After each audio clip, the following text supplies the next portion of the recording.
Hello and welcome back here to the channel. So right now I am going to give my in-depth analysis of this movie, and it's going to be spoiler heavy. I felt that this film really needed two reviews because there's the I can't give a spoiler to the film, and then there's the whole why exactly this film is bad. So let me get down to it. I told you guys the basic premise of the movie this last review.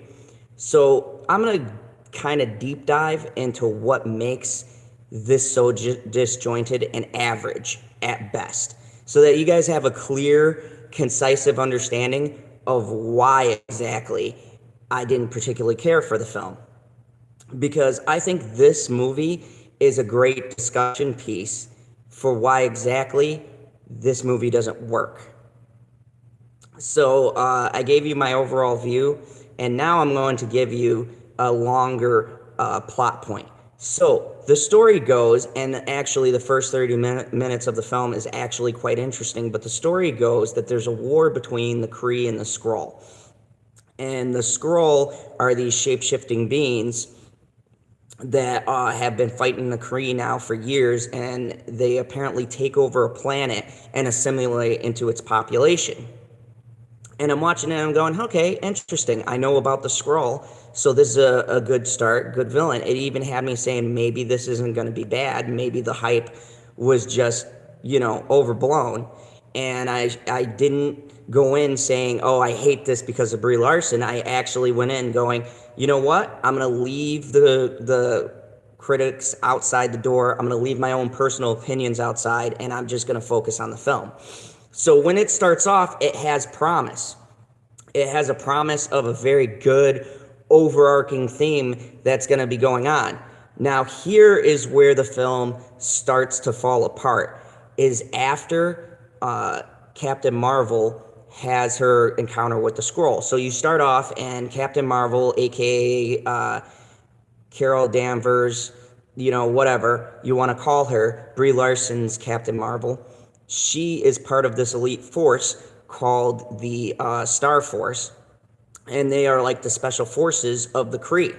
And even then, I'm buying this. I'm like, okay, it's an interesting concept. I like the Kree personally, and I always wanted them to do more with their story. So, all right, I'm in. I'm on board. You've got Yanivek, I think is his name, and played by Jude Law. And actually, he's a pretty good foil to Carol Danvers, because he is pretty likable. And I thought that they were doing a good balance with like a male and female lead. So I'm like, okay, good. That's awesome. Then all of a sudden, you get to the ambush scene, and they all go to this planet to try to find this guy because he's got intel that's important that could change the war. And there's a big ambush scene, and Captain Marvel is captured. And now here's where the problem starts. And here's where she walks the line of being a Mary Sue character or another Ray, in the fact that she hasn't reached her full power yet. She doesn't understand her power up to this point. She just knows it's tied into her emotion, and she's got to control her emotions. And they're torturing her, and she's getting all these different flashes, and her hands are bound. And now she gets out, and I don't understand. She's like super powered, but they don't explain whether having the Kree blood or whatever gives her enhanced strength. But she's able to take on like all these Skrulls who've got her tied up and hanging upside down, which is like, I want context to why in particular she's able to fight all these other Skrulls, and yet she gets easily like shocked and taken prisoner in the beginning. So that was the beginning for me of the various plot holes that will come up in this movie. It's a very huge break. because it's like, well, she gets taken down by a taser, but yet she can fight off 14 Kree who zap her in the process during the fight. They have like these cattle prod purple things, and they zap her, but that doesn't take her down. But one little taser from the Ben Middleton's character just knocks her out, and it's very convenient. It doesn't feel natural. It feels like a forced sort of way to get her from one place to another. But okay, I can overlook that. Then she escapes. She goes down, falls into a Blockbuster video, which I see, oh, 90s throwback, okay, nostalgia. Everyone who was born in the 90s or everyone who lived in the 90s, right? I was born in 84, so I remember the 90s very clearly. They're like, oh, here you go, bam, there's your nostalgia. So I'm like, oh, all right, Blockbuster, whatever. And there are legitimately funny scenes. She does emote in that. And there is quite a clever line between her and the security guard where she's just asking where their communicator is, and he goes over there and he points to a Radio Shack. So, I mean, there's a lot of, like, nostalgia placed in there, and I think it's to mask the fact that they know when they get to this point, it's starting to fall apart. Now, here's the thing. The feminists came out, and her views as an SJW were at the forefront of this movie. But the movie doesn't full-heartedly push the agenda. It's almost as if they realized after those statements they had to backtrack through, and it feels watered down. And now, if you're going to go to the extreme, then be committed to the extreme. But half-hearting it because you know that you're on shaky ground, that's lazy. And you can see where they threw in the feminist angle, because there's a scene where she's trying to find clothes because she's still in her space getup, and this guy comes on a motorcycle and he's like, oh, hey, how you doing there? You know, kind of like a cat call. And then he goes in and she kind of like takes his bike, you know, and he makes some kind of comment. I don't know. It was I just like clicked it out of my mind. I can't remember the exact scene, but it was very much like, oh, there's the feminist Easter egg right there.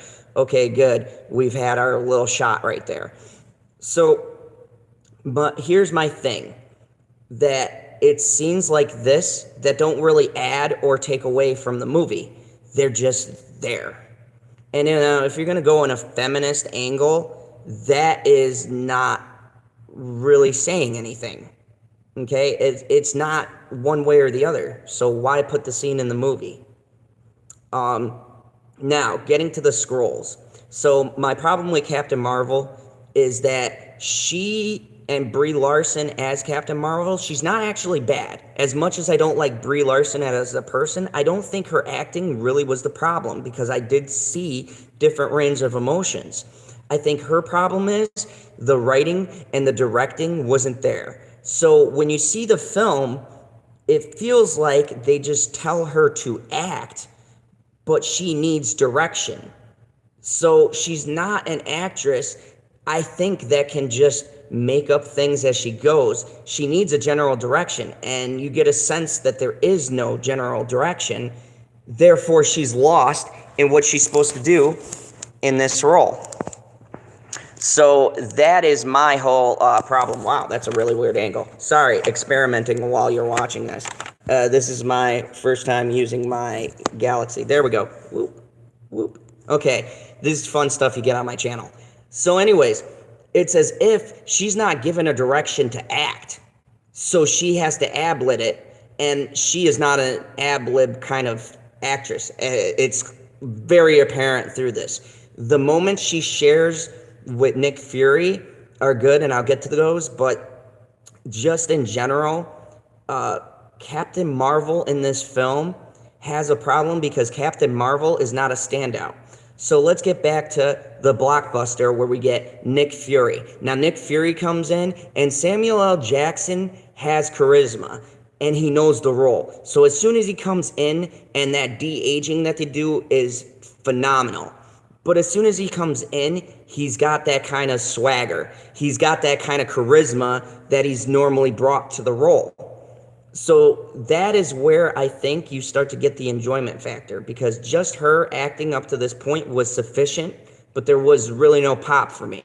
And then Samuel L. Jackson comes in and he's chasing this person, and everything he says seems to fit. So he's flowing really good. And then we have the biggest travesty. Phil Coulson is in this, and they underutilize him. Extraordinary. I don't even know why they put him in this film. Just to say he was there back when they were young agents, and I guess that's the connection. But it's lazy. It's just like having another throwback so that you can lure people in to continue watching your film. Now we get to the famous scene where she punches the old lady in the subway, and it's like I figured, it's a scroll. It's disguised as an older lady. But even those scenes are kind of just like, meh. Like the fight choreograph was not there. It was like, all right, it's okay. She shoots lasers from her hands. It's all right, right? And now we get to the crux of the movie. Carol Danvers, who she doesn't know that at the time, she's trying to figure out who she is. And through her quest of trying to clear up this amnesia she has, she is discovering that the thing that the Skrulls are after is this device that's supposed to be allow them to travel to different planets. And the Kree are saying if they get this device, they'll be able to travel and infect more worlds with their race. So it's a race against the clock for them to try to get this device and keep it out of the hands of the Kree. Now, she keeps on having flashes of this woman, and here's my problem. The main being, the consciousness, is in the comics, it's this like big blob, like tentacle-looking thing, and in here, it's manifested as your best memory. And she keeps on having this memory of Annette Bening, who's a great actress and totally miscast for this film, is her memory. And she keeps on connecting, and she doesn't know why. And I'll explain that in a bit. So, she is trying to figure out who Annette Bening is to her. She figures out that it's Larson is the character's name, and that they have some kind of connection. And she starts to piece together that she was some kind of a pilot, and that her life as a Kree is fake. She actually came from Earth. And this isn't a spoiler if you haven't seen the movie, because that's pretty heavily hinted to by the trailers. But her connection is so thin, okay? So we don't really get the hero's journey in this. We get the journey through memories. And I find that an artificial way to build a character, because why do you need to do flashbacks to explain the character? I don't understand the choice. Flashbacks explaining the character feels lazy to me. Or at least they flash it, like the thing where they flash it before our eyes, that's lazy. They don't like do her remembering something because she can't remember anything, so it's just like these quick flashes she gets, but it doesn't give you enough to connect with this character. So these are little minor problems it has. Now here comes the bombshells. I'm going to skip ahead because I can dissect this thing forever, but we get to about midway in the film where you start to find out what this Larson character is all about. And her real name, she's a Kree spy or operative that's been sent to Earth years before, and her name is Mar-Vell. Now, this made me upset as a comic book fan. They took the original Captain Mar-Vell, who is a guy, and gender swapped for a girl, Annette Bening, an old lady at that. So you're telling me that you took one of the most powerful characters in the comic book, who was the first one to defeat Thanos, swapped him, and then passed the torch. It chronologically doesn't make sense at all. Why? There's no point in swapping out these two characters. It's a nonsensical move that's just clearly done as a way to force this female empowerment thing that hurts the film. That's the one thing about the female empowerment scenario that hurts this film, is the fact that they changed that one main plot. Now, an average moviegoer won't know that, and even a fan of the MCU won't know that because they're not knowledgeable in the comic. But if you dig and do your research, Captain Marvel was a guy. He was a dude. He was one of the most powerful guys, actually. He beat freaking Thanos. And the biggest slap in the face up to the point is that Stan Lee got a tribute in the beginning of this film. So instead of seeing all of the heroes, you see all of the appearances of Stan Lee. It was a really beautiful tribute. And then you crapped on the man's work by swapping out Captain Marvel. And it's like a blatant disrespect to Stan Lee himself. It's like, oh, we'll acknowledge you creating this character, and this is one he actually created, but we're not going to keep it because that's not the direction of our movie. We're going to gender swap just to do it. And it was like, the character dies, so I don't understand what's the point of even just keeping it a male lead. It's nothing offensive, and actually you help your statement of empowerment by saying this strong, powerful male passed it on to who he considers a strong, powerful female. Now you empower Captain Marvel with that. And we can go, oh, okay. Well, he sees something in her, and as we go through the movie, we're going to see what he sees to entrust her with his power. And the only thing they kept true to the source material was the fact that it was an explosion that gave her powers. So that was the only thing. But even that was changed. And now that's problem number one. Problem number two, up to this point, the Skrull have been a villain. Okay, they're chasing her. They're trying to get to this box, yada, yada, yada. And then all of a sudden, Ben Mendelsohn, who's great, by the way, as the leader of the Skrulls, Talos, he comes in and he says, he comes into the house and you're thinking, oh, he's going to take the kids hostage. It's something nefarious because he's been doing evil really good up to this point. Like a funny and really grounded villain that you understand his purpose and his motives and feel like there's something deeper. But no, they do the worst plot twist that makes no sense. The worst plot twist, like a Shyamalan plot twist that didn't need to happen. You find out that the Skrulls are refugees and that the Kree are bad. Why? Why does this plot twist exist? Why? You could have just left the Skrulls as the bad guys and we would have accepted it because you had a great actor selling it. But then you force him to switch midway, and now you've established him as this bad guy who was the first one to capture Captain Marvel, so he's got cred. You establish him as this overarching bad guy, and then you rip it underneath us, and now we're confused. The average moviegoer is going to be lost because a good halfway through this movie, you've established he's a bad guy. And then you flip it and say they're the good guy. And there's no reason. There's no reason except for lazy writing that you can't justify making these people bad. So then you say, oh, well, the Kree did a good job looking bad, so we'll just flip it at the last minute. It's lazy writing, and it becomes more apparent through this film. The writing gets lazier and lazier, and I can't even blame the actors because they're doing a decent job selling each individual character. God help me, even Brie Larson. But the writers screw this up because the writing has no direction, because there's no launch point. This movie literally has no connection to Endgame, and they force one that doesn't need to be there.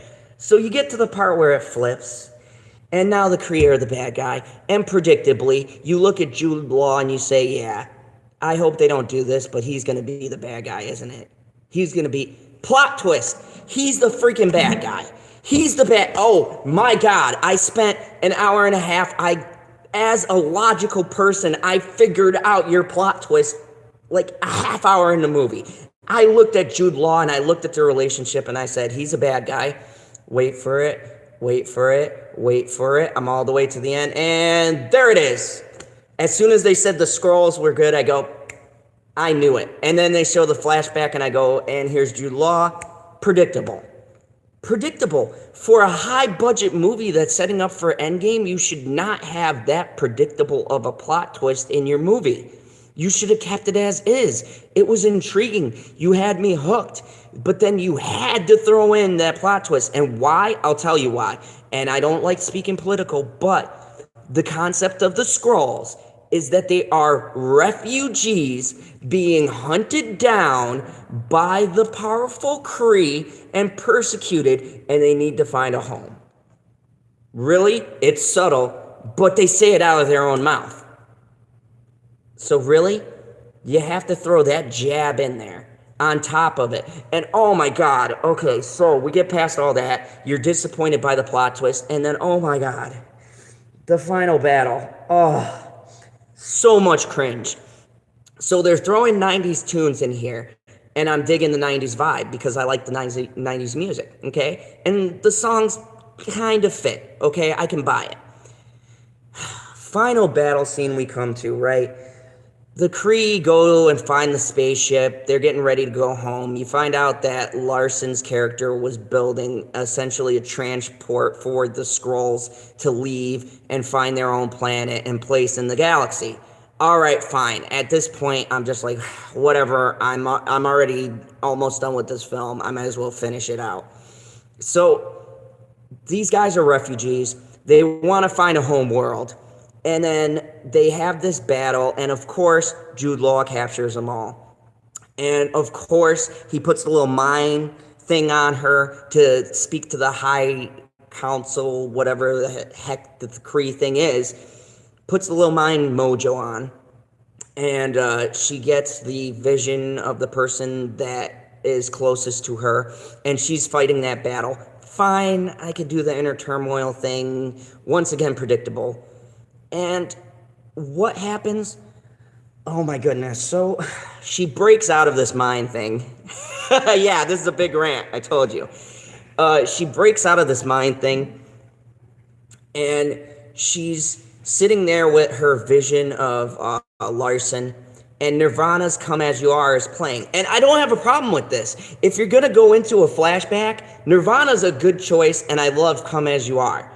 And I think it's a good symbolic gesture because the words are come as you are, as a friend, as I want you to be, as a trend, as a sworn enemy. The lyrics make sense to what you're saying. It's her internal battle and her battle with the Kree and with being human. So, okay, I'm buying that. I'm like, maybe this movie's back on track.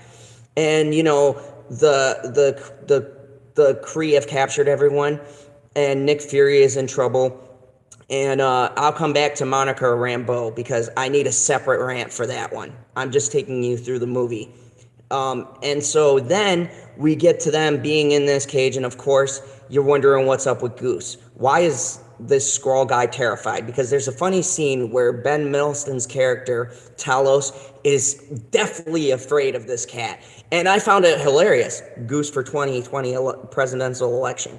Anyways, I found this hilarious. Like, why is he scared of this cat? And so they're in the hallway. They're being captured. And, you know, Nick Fury does his thing because the power goes out. And he gets free of the handcuffs. And he has the cat. And, they're surrounded. They run out of bullets. And all of a sudden, freaking, like, tentacles come out of the cat's mouth. And it eats everything. Kind of a callback to Groot in Guardians of the Galaxy. And this isn't my problem because that's in the comics. So it is explained why the cat has the ability. It has like pocket dimensions in its stomach. So I wasn't even upset about that. That is actually pretty close to the source material. And I'm like, oh, okay, cool. I like it. And they do a couple of cool things with that. Fine.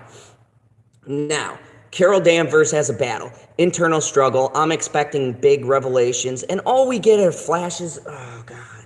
And this is in the trailer. We get flashes of her falling down and getting back up and doing all these things that guys do that she's told she can't do, and she gets back up.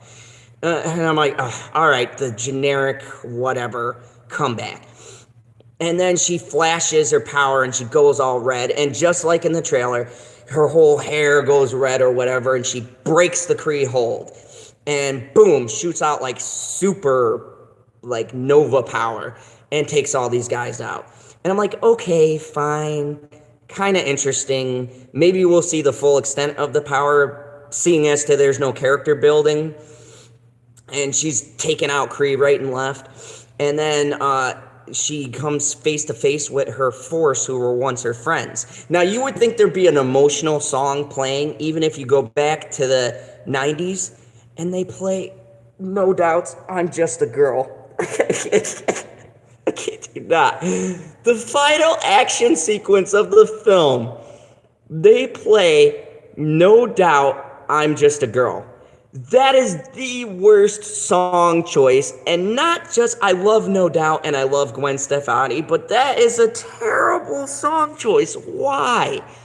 Why do you play I'm Just a Girl?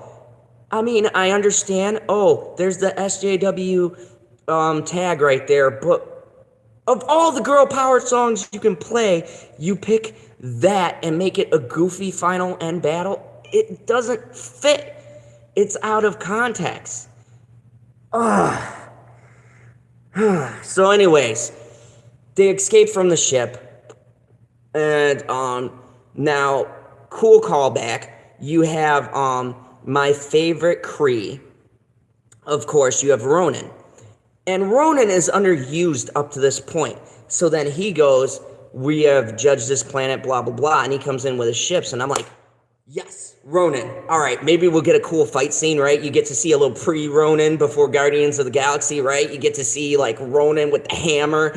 You know, he's standing there on the deck with the hammer, and I'm like, oh, I'm actually jazzed up. I clapped. I was like, they got me in it, right? And, like, Ronan's going to come in, right? So he massively just tons of bombs towards Earth. And what does Captain Marvel do? She grabs a bomb, because at this point, she's now mastered how to fly. And keep in mind, throughout the whole thing, she could only shoot laser beams. So how she got the foreknowledge to know she could fly, I'm glazing over that. She grabs the missile, throws it into the other missiles, blows all the other missiles up. And I'm like, ugh.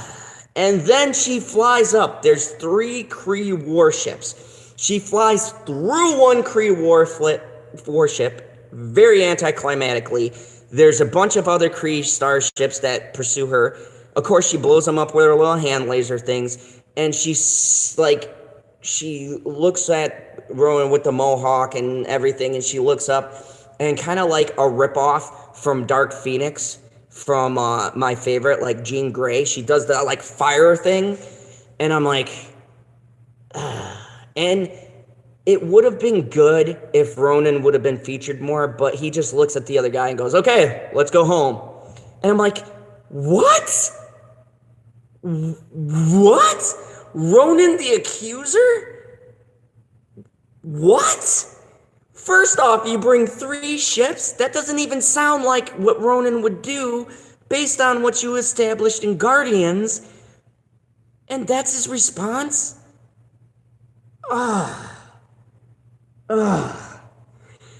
So anyways, they fly back. She goes and she's like, I gotta help these people. I can't stay on Earth, yada, yada, yada. And long story short, she goes with the rest of them. And that's pretty much like it. Now, the other thing was the post-credit scene is the tie-in to Avengers, and here's how they tie it up. Here's the selling point that you've been waiting for. The pager goes off, and there's Captain America, and I'm like, oh, snap. Okay, they're going to give us more of Endgame.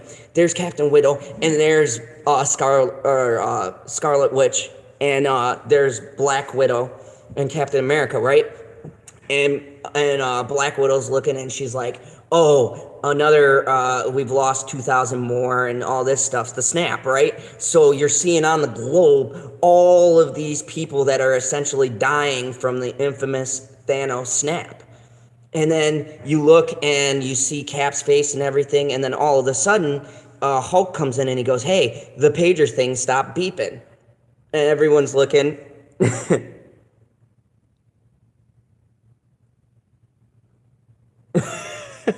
Yes, I'll get to that. So, they're going they're looking at the pager, and it goes off.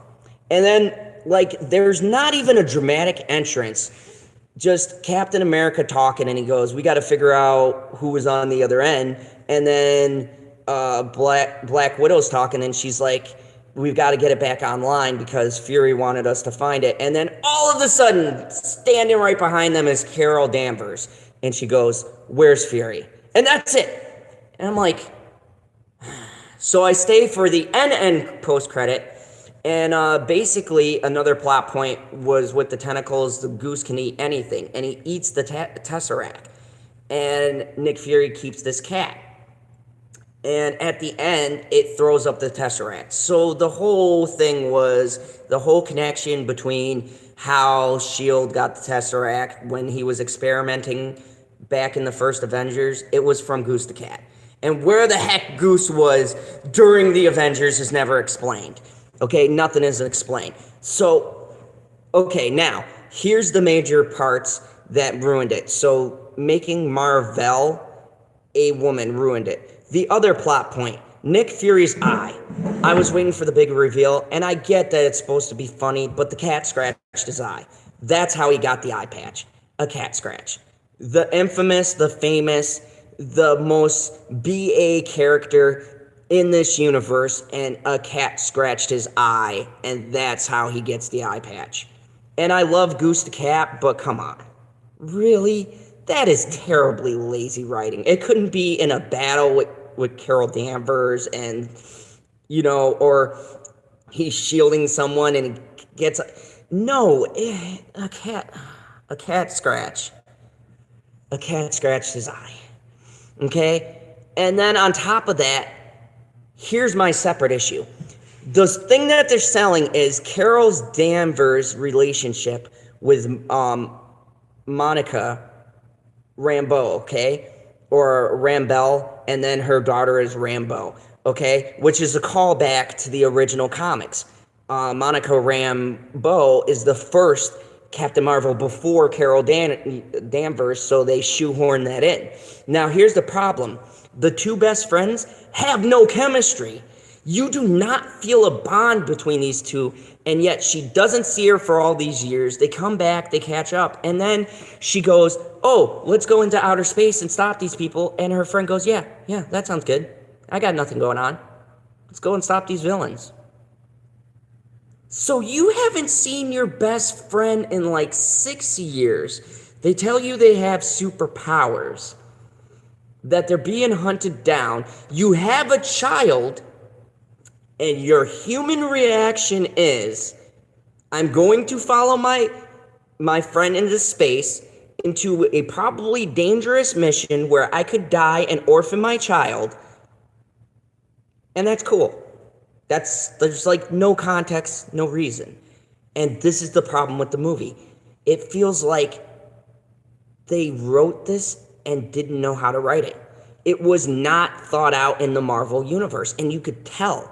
Every step of the way, you could tell where this was not supposed to be here. And this is my overall arching problem. If you take Captain Marvel out of the universe or put her after Endgame, she doesn't have a place. There's no reason for this movie to exist. As a film, it has no reason. It doesn't justify the origin. And it's supposed to be an origin story of the most powerful character, but yet you can't give it justification for why it is. You give the generic amnesia trope that's been done 1,000 times. You give the generic best friend. The only good actors was the 8-year-old little girl, because child actors are really good, are hard to find. She's pretty stellar. The Ben Middleton and Samuel L. Jackson. Your supporting cast is better than your main cast. And that's a problem. Because I don't think Brie Larson was terrible per se. I just think she doesn't have charisma to carry a leading role into the future, if that's where you're going with it. She doesn't have the same charisma. And everyone says, well, they don't have a standalone. Scarlet Witch! Black Widow! Those women have charisma. Brie Larson isn't bad in this movie. She just doesn't hold it. The supporting cast holds her, and that's the problem. You can't have a film where your supporting cast is stronger than your lead. It disbalances it. Samuel L. Jackson forces a good performance from Brie Larson, and that's a problem. Because without Samuel L. Jackson, the cat, or even the little girl, you don't have a film. It all falls apart. And that was my problem with this film. Like, I've even asked people and coworker who said she liked this, and I go, think about it. Really think about it. If you don't have the cat, you don't have Samuel L. Jackson, do you like this character on its own? She was like, no, you don't. You don't, because she doesn't have the range to carry the character. She's not a Downey Jr., okay? She's not a Chris Hemsworth. She's not even a Ruffalo, all right? And I don't even really particularly care for Ruffalo's Hulk. I like Edward Norton, but he still carries it. He's still got emotional depth and range to make us believe in him, and his struggle. And I don't think that's her. I think it's the direction of the writing. They didn't give her enough for us to feel her struggle. Even when the Kree betrayed her, there's no emotional payoff. Even when her best friend forces her to realize who she is, one tear in the corner. And then she's stoic. And it doesn't work. You need a breakdown to break down the walls and realize at a moment like that you're human and that these people betrayed you. You need to really feel it, and I didn't feel it. And that's the problem throughout this film. The problem is that they threw in a bunch of great supporting characters thinking that we would overlook the main issue, that Captain Marvel herself is uninteresting. She's uninteresting. She's okay. Her powers aren't even that great. Okay? Doctor Strange, any Scarlet Witch, heck, even Black Widow and her fighting prowess is more interesting than Carol Danvers, the most powerful being. The only thing I saw interesting was when she went up and threatened Ronan and she had the fire stuff shoot out. But you feel like she didn't reach her full potential, and at the same time, that there's nothing she can't beat. And it's a weird mix. That's why it took me a day to do these reviews. So, in close, I think that this is, for a normal moviegoer, they will enjoy it for what it is, but mainly because of the supporting cast. For an MCU fan, you're going to be utterly lost and confused because even them trying to tie it into the timeline makes no particular sense. Okay? Maybe if you reach, you can make the connections, but they're not there. And the end credits scene is so shoehorned, it's ridiculous. And as a comic book fan, you will feel like you've been slapped in the face because the material is so disrespected that you're going to be disgusted with what they did with the most powerful character to have this great ability. So, I mean, overall, if you are a common moviegoer, it's enjoyable and a good way to kill 2 hours considering there's nothing out until next week. And I will be doing a review on Shazam. Yes, finally, something that might be, like, written decently. And Pet Sematary comes out after that, so I'll be looking forward to those two. But considering there's nothing else for this in-depth